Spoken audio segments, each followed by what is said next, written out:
Olá, eu sou Lucineide Cruz, comigo aqui Odília Félix, ela que é pedagoga, administradora, especialista em docência do ensino superior, gestora educacional, fundadora da Odília Félix Consultoria, especializada em implantação da Base Nacional Curricular. E comigo também, meu querido Gilmar de Fungadelha, ou Gilzinho, para os íntimos. E aquela e eu já estou nessa. Ele que é um ser humano apaixonado pela vida e possibilidades, né, que ela oferece, professor comprometido com a educação inovadora e transformadora, pós-graduado em neurociência, trainee, né, do Google, coaching, palestrante motivacional, sempre com foco na educação. E é sobre educação que eu quero aproveitar e conversar com esses dois grandes nomes. Gil, de uma maneira geral, como é que você observou, qual o seu olhar aí sobre a pandemia na educação? Olá, pessoal, tudo bem, gente? Me permita, peço licença para primeiro agradecer por esse convite. É uma grande satisfação poder fazer parte de um momento como esse, onde eu possa desenvolver o servir ao próximo com tanta eficiência. E vocês estão de parabéns por proporcionar esses momentos. Nós precisamos mais disso. Bom, em relação à sua pergunta, eu faria uma pequena alteração, né? Eu diria, de uma maneira geral, como a educação pode ter sido observada de fato num momento tão reflexivo como esse. Eu não gosto de usar muito a palavra pandemia, porque ela nos assusta, né? Ela me parece passar uma visão muito negativa. Não que não seja, eu acredito sim que ela tem esse ponto positivo, mas eu aprendi muito com a vida a buscar sempre os pontos positivos. E eu vejo que esses 6 meses, ele nos transformou como um ser humano. Não só impactou a educação, mas impactou toda uma sociedade. Todo um mundo foi impactado em função das mudanças que fomos obrigados, literalmente, a realizar, não só no contexto de vizinhança, mas no contexto de ser humano, de si mesmo. Quantos de nós somos pessoas muito melhores hoje, mesmo com toda a jornada, com as dificuldades que ela nos ofereceu, mas mudanças que só foram possíveis ou que só aconteceram em função do que nós fomos obrigados a viver. Então, assim, eu vejo esses momentos como um momento, é lógico, existem as suas dores, mas eu procuro buscar sempre as riquezas nesse momento. E o que eu vejo? Uma sociedade mais forte, uma sociedade mais inteligente, seres humanos com mais valores, como família, como papai, como mamãe. Quantos pais na educação estão literalmente acompanhando seus filhos? Olha que loucura, gente. Não é? Qual é um dos maiores desejos da educação? Estão mais conectados, né? Cara, você ter todo mundo ali realmente envolvido num processo onde nós estamos desenvolvendo um ser humano. Não se trata de um número, de uma matrícula, ou de um aluno sem luz ou com luz, inclusive ou exclusivo, não é isso. O importante é que nós estamos lidando com seres humanos, e quando as pessoas que o amam literalmente faz parte desse desenvolvimento, isso é incrível. Então, o que eu vejo, e a minha resposta seria a sua pergunta, esse momento, ele nos remeteu ao verdadeiro ser humano em sua essência, impactando não só a educação, né, mas o ser humano no contexto geral. Né? E eu acho isso mágico, eu fico louco com isso. Né? Muito legal. E para você, Odílio, como é que você observou aí essa mudança? Em relação à educação? Isso, os impactos, né, que ocorreram. Sim, então, eu concordo com o Gil, né? Vamos falar num diminutivo agora, né? Professor Gilzinho, né? Então, eu acho assim, sabe? Não somente na educação, mas principalmente na educação, a gente a gente percebeu o tanto que o ser humano é um ser que se adequa, né? Se adapta, né? E a gente está vendo aí que é aquilo que parecia ser algo tão, vamos fazer um trocadilho, tão remoto, se tornou uma educação remota, né? É. Porque passou a existir de fato, e hoje tem pais, inclusive, que eu acredito que não somente por conta da doença em si, mas eles estão vendo que é possível sim estudar em casa, né? Estudar dessa maneira remota, e trazer algo, claro que para algumas etapas da educação, estudar via remota é mais simples, teoricamente mais simples. Para a educação infantil é algo mais complicado, né? Mas a gente percebe que sim, que é possível. Então, assim, eu acho que foi inclusive, assim, um ganho em termos de metodologias e de ferramentas de ensino, sabe? E a gente pôde ser apresentado, não da forma que deveríamos ter sido, mas da forma que foi possível ter sido. Eu acho que a educação, em termos talvez de aprendizagem, num primeiro momento a gente pode ter perdido, porque a gente teve que se adequar, mas em termos de metodologias, de formas de ensino, a gente ganhou muito. Né? E essa migração, né? Você está falando nisso, como é que foi essa migração, Gil? Né? Você ali que tá em sala de aula, como é que você sentiu esse impacto? Eu tirei uma coisa que é muito legal desses momentos. Nós, seres humanos, às vezes, e muitas das vezes, desconhecemos a si mesmo. Quantos de nós não acredita em si mesmo, nos potenciais que possui, nos superpoderes, eu gosto de falar nisso, né? Que a gente possui. Essa migração, ela foi muito legal nesse sentido, porque eu trabalho com isso já há algum tempo, e quando eu peguei os professores chorando na frente do Hangout, com lágrimas, mas não lágrimas de medo ou de descrença, mas de ansiedade, de angústia, de tipo, como fazer? O desejo dos professores em poder levar o melhor para a casa dos nossos alunos, não perdendo essa conexão de fato com cada um deles, né? Isso é muito legal, e de certa forma, eles viveram todo esse sofrimento, mas com um desejo muito grande de fazer a coisa acontecer. Então, assim, foi uma ruptura dolorosa, mas foi de grande valia, foi uma demonstração de grande poder de cada um. Foi uma demonstração de que cada um destes que passaram por essa transformação visualizaram em si poderes que sequer desconheciam. Então, eu acho que o grande impacto de tudo isso foi de que temos poderes que não sabíamos e que hoje conhecemos. E a pergunta que se faz é, por que não continuar desenvolvendo todo esse poder, uma vez que agora você sabe que ele existe? Que é o que eu digo sempre, a gente não pode abrir mão do aprendizado.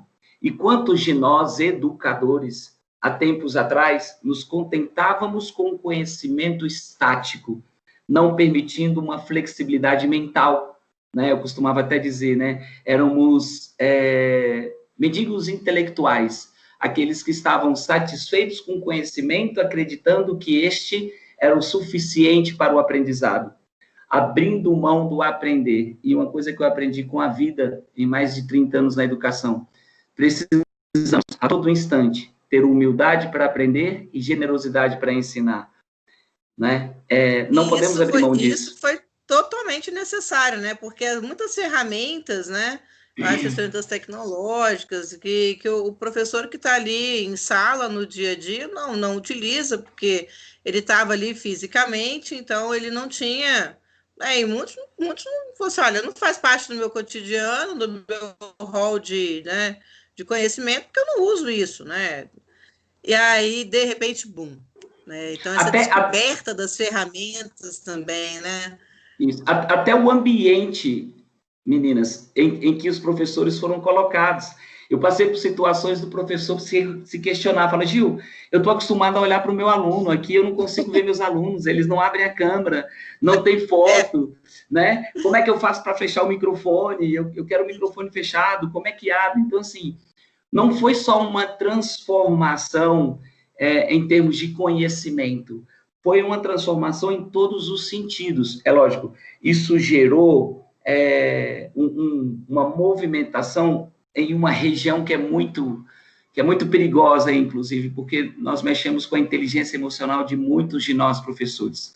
E muitos de nós precisaram olhar para si mesmos e se cuidar um pouquinho diante de toda essa transformação que foi muito brusca, né? Mas foi necessária e eu tenho a certeza que essas pessoas são diferentes hoje. E é isso que me deixa muito feliz, né? Eu costumo dizer assim, o ser humano, ele vê o mundo do jeito que ele é. E o mesmo ele pode fazer com os seus poderes. Então, é a gente se reconhecer como realmente um ser humano poderoso que pode e que aprende a todo instante, né? Eu, por exemplo, as conheci em tão pouco tempo e o quanto eu já não aprendi na presença de vocês duas. Então, é algo que eu não abro mão, é do aprendizado, né? Independente de qual seja o momento, mas sempre é possível se aprender, né? E nós, da educação, sabemos disso. Qual é o caminho? Qual é o caminho que nos leva à sabedoria? É o caminho que nos proporciona a dúvida, é o caminho que nos leva às perguntas inteligentes, e é o caminho que nos coloca nos erros, porque é com os erros que nós aprendemos. É verdade. Aliás, tem muito aprendizado aí pela frente, porque tem a implantação da BNCC, né, Odília? Ah, sim. Engraçado, né? Eu sempre comento isso, né? A BNCC veio num momento onde, em termos de legislação, no país nunca se mudou tanto, né? E parece até que ela, quem elaborou, quem fez, principalmente do ensino médio, parece que meio que estava assim, Era um mago ali. adivinhando, é um mago, né? Assim, estava meio que adivinhando esse momento, né? Não da doença, e sim dessa situação de ter que mudar tanto as metodologias, porque hoje, principalmente no ensino médio, a gente fala em rupturas, né? Em sair da caixinha, em ousar, em colocar o aluno para refletir, em colocar o aluno como protagonista da sua aprendizagem. E o que a gente vê é que é isso que está acontecendo mesmo, né? A gente mudou as metodologias, a gente está deixando o aluno mais com mais poderes, como diz o Gil, né? Para poder fazer até o seu método de aprendizagem. Então, assim, a BNCC ela vem com essa transformação. Ela vem com essa situação de você sair daquilo que já seria, digamos, tradicional e inovar, né? E inovar. E a gente, nesses 6 meses de pandemia aí, não somente na área da educação, mas em todas as áreas, mas principalmente na educação, o que a gente mais vê e percebe é que a gente fez tudo menos do que era feito antes. Mudou tudo. E a BNCC vê isso com bons olhos, porque é isso que ela quer, é essa ruptura, né? É você buscar novas formas, novas experiências, trabalhar novas habilidades, e é isso que a gente fez.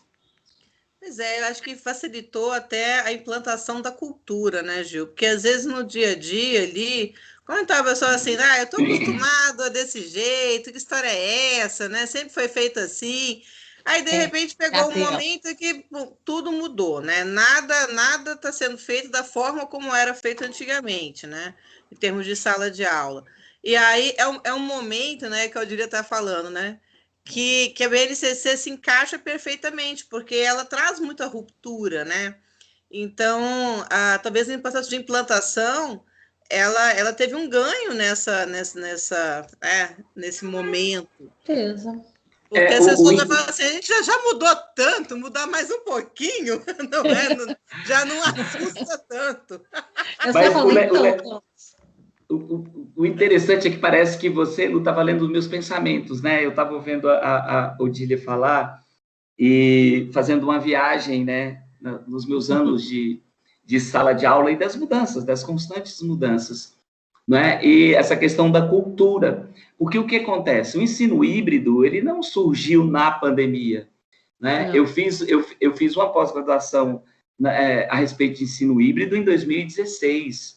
Então, a gente já discutia essas possibilidades de se trabalhar no presencial, de se trabalhar online, de dar essa autonomia aos nossos alunos, às nossas crianças, para que, no seu tempo, respeitando o seu tempo, ele pudesse avançar quando achar necessário, recuar, se assim desejar, e ele poder ter-se um controle do que se aprende. porque as crianças hoje chegam na nossa escola diferentes de quando eu cheguei à escola, né? Eu fui para a escola em busca de conhecimento. As nossas crianças hoje vão à escola em busca de o que fazer com tanta informação, não é? Exatamente. Como eu organizo isso? O que que eu faço com isso? E a gente está colocando isso para eles, principalmente, como um exemplo de vida. É o que eu falo sempre, gente, eu defendo muito isso. Professores bons, professores ótimos, são aqueles que dominam o conteúdo, são aqueles que têm um conhecimento. Mas o professor extraordinário é aquele que conta histórias, e que conta as histórias que ele viveu, porque aí ele tem exatamente a noção do que vai realmente servir para as nossas crianças. Então, que a gente continue alimentando isso. E uma coisa importante em relação à fala de vocês duas, é que nós, professores, estamos aprendendo a lidar com esse novo ambiente do ensino híbrido, que é o de dar autonomia ao próximo. Mas o próximo, que são nossas crianças, também precisam aprender a usar essa autonomia, porque é um grande desafio também para as nossas crianças, porque, querendo ou não, nós vivemos uma cultura anterior à pandemia, onde nós pegávamos muito no colo, né? E eles se acostumaram com isso. A gente fala, olha, nossas crianças precisam pensar, mas será que nós permitimos em nossas aulas que eles pensassem de fato? Porque É o que eu digo o sempre. professor também acostumou com esse modelo. Acostumou. Os nossos alunos, gente, eles não... Exato. Por exemplo, em nossas aulas, quantos de nós estaríamos dando aula ali, e o aluno queria fazer uma pergunta e nós ficávamos, só um pouquinho, espera eu concluir. Né? E nós sabemos que a pergunta é que conduz. Os nossos alunos vão à escola hoje não em busca de respostas, eles vão em busca de perguntas. Que perguntas eu preciso fazer que vão me conduzir para o que eu realmente desejo? Né? E são as perguntas extraordinárias que vão levar nossas crianças a ter uma vida extraordinária. Eu costumo dizer que a vida é uma grande pergunta, e como vivemos é a resposta dessa pergunta. Nossa, esse Gil, E além aí de eu acho poético, que nisso que você está falando, Gil, os itinerários vão ajudar muito, né, nessa ruptura de fazer, de deixar o outro fazer, o outro experimentar, não é isso, Adília? Nossa, e como vai, né? Inclusive, assim, eu vou até abrir um parêntese aqui, falar para o Gil, até porque você também estava presente na reunião, Lu. Ontem a gente apresentando o itinerário formativo que a gente elaborou, no caso, lá para o Colégio Anchieta, que o Gil faz parte, lá para a Nadir e para o Erli, né, que são os mantenedores do colégio, eles ficaram encantados com a possibilidade que os alunos terão a partir do momento que ele foi implantado e foi implementado, né? Eu lembro até que na fala do Erli, ele já começou a ver outras possibilidades. Podemos criar outros itinerários. Vai ser bom que o aluno vai sair desse formato de conteúdo, de ouvinte e tudo mais. Então, assim, itinerário formativo vai ser um negócio que, no primeiro momento, para o professor e para a instituição, pode até ser algo complicado, mas para o aluno vai ser algo fantástico. Vai ser algo fantástico, porque ele vai sair, ele vai aplicar. Abrindo um outro parêntese, eu vi ontem no jornal local, falando sobre duas alunas lá no colégio público, no Gama, cidade satélite aqui do DF, né? Que, aliás, foi o colégio que eu fiz meu segundo grau na época, né? Que é o SED 2 do Gama, que ganharam um prêmio, se não me engano, na Malásia, acho que foi um prêmio de ciências, né? Elas criaram um produto lá para questões de telha, se não me engano, com a casca da laranja. Olha, que bárbaro. Com a casca da laranja, sabe? E como é que elas fizeram isso? Elas fizeram isso colocando em prática os conhecimentos. Né? Exatamente, os conhecimentos que elas receberam nessas aulas de química, de física, de biologia, de matemática e etc. Só que elas não se acomodaram em falar assim, tá, peguei o conhecimento, decorei, passei na prova. Não, elas foram lá e aplicaram, né? E detalhe, agora já ganharam o prêmio, né? Um concurso internacional, né? E agora eles já estão indo buscar a questão de patrocínio de empresas para poder colocar isso em larga escala, em grande escala, sabe? Olha que coisa fantástica. Agora eu te pergunto, esse aluno não aprendeu todos aqueles conceitos que foram passados para ele? Não aprendeu muito mais do que se ele estivesse ali com o professor falando o que é, e etc, etc. Você não acha que ele aprendeu muito mais aplicando isso na prática? Pesquisando, né? Né? E o Ali, itinerário é aprimorando isso. seu conhecimento, porque aí muitas vezes ele tem que aprender coisas também que até foge, né, ali da ementa, né, foge do Sim. conhecimento, porque assim, não, mas eu preciso disso para poder fazer aquilo. Aí vai Então, se a gente for parar para aprofundando. pensar, aquilo que era uma aula de ciências, né, química, física e biologia, agora vai passar para uma aula de linguagens, para uma aula de finanças, porque eles vão ter que lidar com a equipe, eles vão ter que negociar, eles vão ter que colocar preço agora no produto deles, né? Estão buscando patrocínio. Nossa, olha o mundo que uma atividade prática proporcionou, entendeu? Então, para mim, eu falo sempre, itinerários formativos, no primeiro momento, pode ser complicado para a escola e até para o seu corpo docente, mas para aluno, vai ser fantástico. Vai ser maravilhoso. E olha, Gil, o nosso itinerário, baseado no projeto Pé de Planta, né? Tá ficando show. O Eli e a Nadia ontem ficaram encantadíssimos. Eles já são pessoas encantadoras, né? Eu gosto demais disso. O que eu acho muito, muito interessante, eu falo muito isso com as pessoas com as quais se permitem o meu convívio, né? Eu costumo dizer a gente precisa ter um propósito. E esse propósito tem que ser muito forte, né? Até diante de tudo que nós vivemos. As coisas precisam fazer sentido, porque se não faz sentido, as coisas não vão acontecer, né? Hoje pela manhã eu estava fazendo um estudo e eu sempre faço uma síntese do que eu leio e uma reflexão das minhas ações, buscando sempre poder oferecer o melhor a todo instante, né? E quando nós pensamos em propósito, a primeira coisa que vem em minha mente é esse propósito, ele precisa me mover, porque é ele que vai me conduzir. E nesse propósito eu preciso ter a intenção muito forte, porque essa é a intenção que vai fazer com que eu desenvolva as minhas prioridades. E essas minhas prioridades vão me tornar ainda mais produtivo. Se você consegue alinhar o seu propósito com essas três bases, intenção, prioridades e produtividade, você consegue visualizar um planejamento de tempo e fazer com que a sua vida se torne mais abundante em todos os sentidos. É você adquirir um conhecimento, desenvolver essa habilidade com ações e atitudes corretas, né? Que as coisas vão acontecer da maneira que você deseja, não abrindo mão de seus valores, que vai do espiritual ao familiar, ao intelectual, ao amigo, jovem, irmão, papai, mamãe, né? E se transformando ou sendo um ser humano onde a ética esteja sempre presente. E isso é que é muito legal.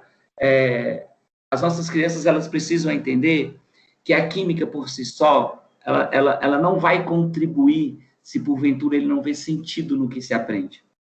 Essas crianças, muito provavelmente, que ganharam esse prêmio, que desenvolveram esse trabalho, elas tiveram pessoas, professores, que fizeram com que as coisas fizessem sentido para ela. Né? O ser humano não vai assistir. Também, né? Exato. É assim, eu me penso muito nisso. Quando vou dar uma aula de química, eu não vou lá ensinar as ligações químicas propriamente dita. Eu vou com aquela intenção e aquela prioridade, propósito de falar assim, cara, as minhas crianças precisam entender que a vida delas depende literalmente de compreenderem o sentido das ligações químicas. Né? Por que algumas pessoas se separam muito facilmente das outras?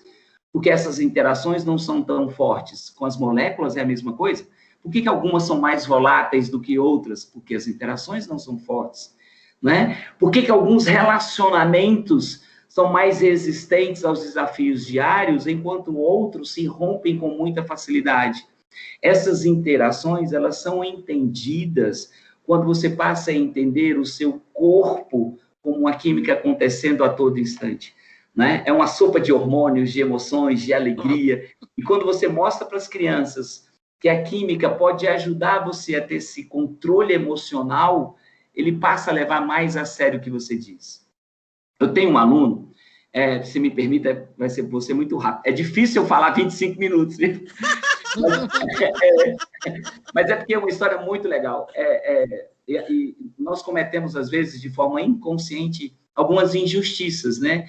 Quantos de nós, professores, já se viu numa condição de um aluno dormindo em sala de aula, ou de aluno fazendo algo que não seja o que você deseja na sua aula, e a gente, até em função do contexto, acaba recriminando a ação do aluno, quando, na verdade, cabe uma excelente reflexão.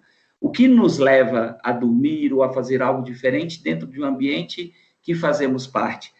O não fazer sentido. E eu tenho um aluno, eu sempre cito ele, e ele me acompanha, chama-se Gustavo Lima, Guga. Ele hoje é piloto de Stock Car e foi meu aluno. E ele não assistia mais aula de química. E quando eu sentei para conversar com ele, para juntos fazermos uma leitura do comportamento, ele falou assim: Gil, eu vou ser piloto, então a química não vai me ajudar, entendeu? Meu negócio é pilotar, entrar dentro do carro e acelerar. E isso foi muito legal, porque eu vi aí uma porta de acessar a cabecinha dessa criança e falar assim, cara, encontrei o sentido da química na vida dele. E falei, olha, um excelente piloto, ele não só entra no carro e sai acelerando, ele precisa conhecer o seu melhor combustível, ele precisa conhecer o rendimento do carro, o pneu do carro, temperatura da pista, a química vai te ajudar pra caceta. E esse menino ficou encantado. Por quê? Porque houve ali a disposição de entrega, de empatia, né? Que são valores que nós, educadores e professores, nós precisamos desenvolver todos os dias, independente se estou como professor ou como aluno. E talvez, em muitas das vezes, a gente precisa se colocar nesse posicionamento. Agora eu sou um aluno, agora eu sou um professor. E a pandemia, para voltar ao foco principal desse momento, o que a pandemia nos levou e nos leva nesse instante é exatamente a esse espírito de humildade para aprender e de generosidade para ensinar. A pandemia, gente, nos igualou, né? Fez com que você, professor físico-químico, sentasse perto de seu aluno de 13 anos de idade e ele falasse assim, professor, se eu quer compartilhar sua tela, eu posso te ensinar. Então, é você se colocar num nível de aprendizado e de troca de conhecimento e habilidade. E, com isso, você constrói um ambiente de valores, de ética, você faz desse ambiente um ambiente favorável a um ser humano fantástico e extraordinário.